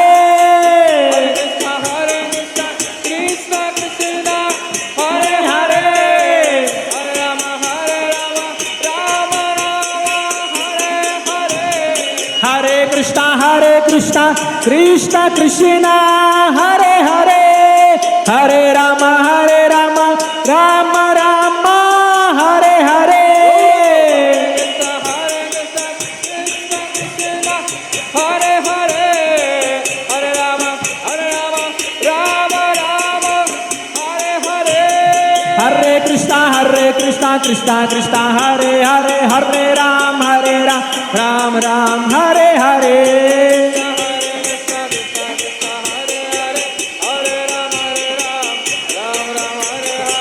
हरे कृष्णा कृष्णा कृष्णा हरे हरे हरे राम राम राम हरे हरे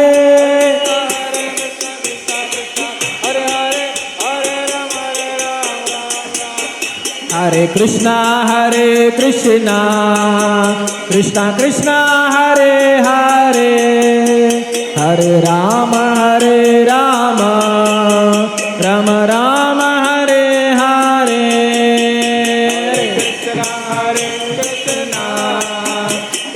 लाउडली हरि नाम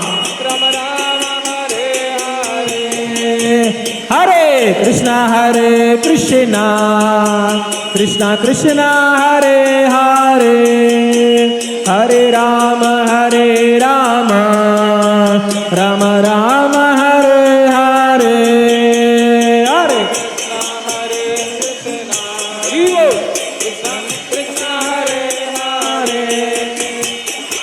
राम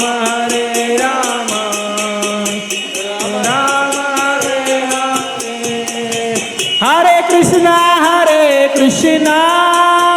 कृष्णा कृष्णा हरे हरे हरे राम राम राम हरे हरे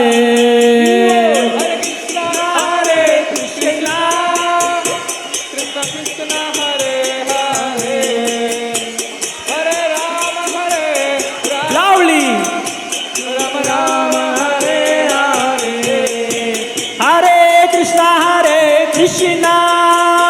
कृष्णा कृष्णा हरे हरे हरे राम राम राम हरे हरे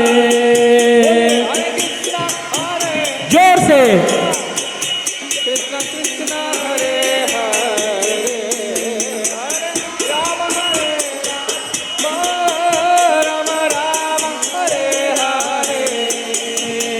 हरे हरे कृष्णा कृष्णा हरे हरे हरे राम राम हरे हरे हरे राम राम हरे हरे कृष्णा कृष्णा हरे हरे हरे राम राम हरे हरे हरे कृष्ण हरे हरे हरे राम हरे हरे कृष्णा कृष्णा हरे हरे हरे राम राम हरे हरे हरे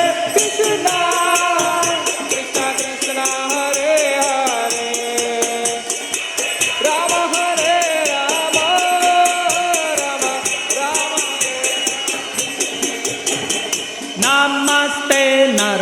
नरसिंहाय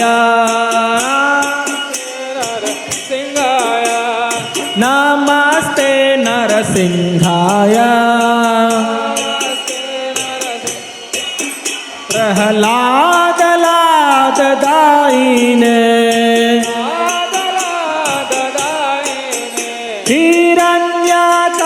हिरण्यकशिपुर्वक्षः शीलटंका नखालाए ईतो नरसिंहा परतो नरसिंहा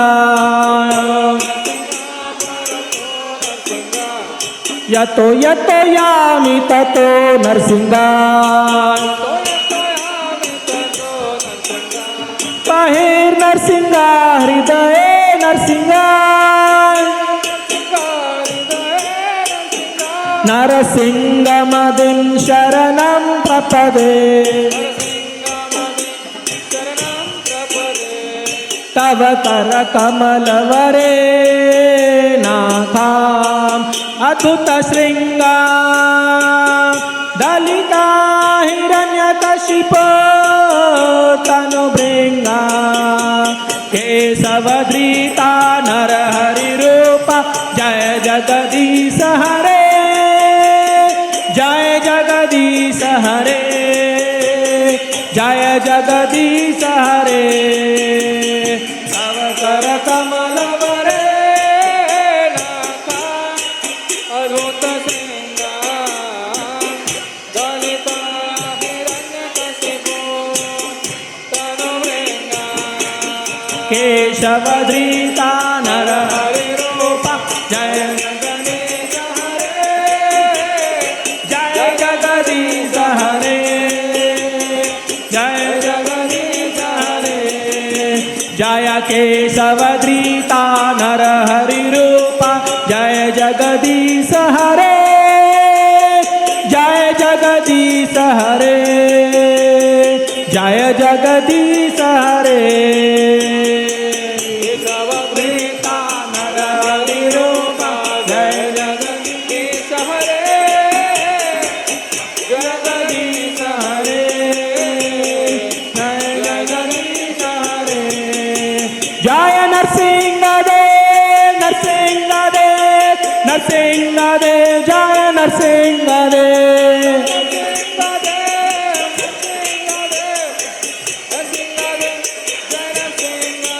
जय प्रहलाद महाराज प्रहलाद महाराज प्रहलाद महाराज जय प्रहलाद महाराज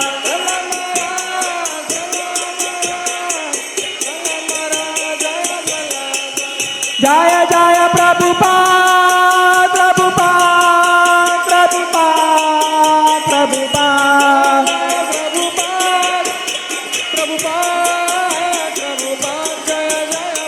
जय जय गुरुदेव गुरुदेव गुरुदेव गुरुदेव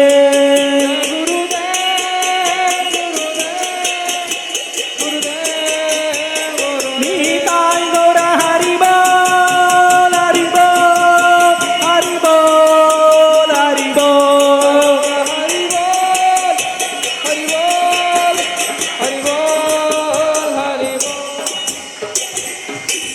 बोलो नरसिंह देव भगवान की श्री श्री राधा मदन मोहन भगवान की श्री जगन्नाथ बलदेव सुभद्रा मैया की श्री गौर निताई की हरिनाम संकीर्तन की शिला प्रभुपाद की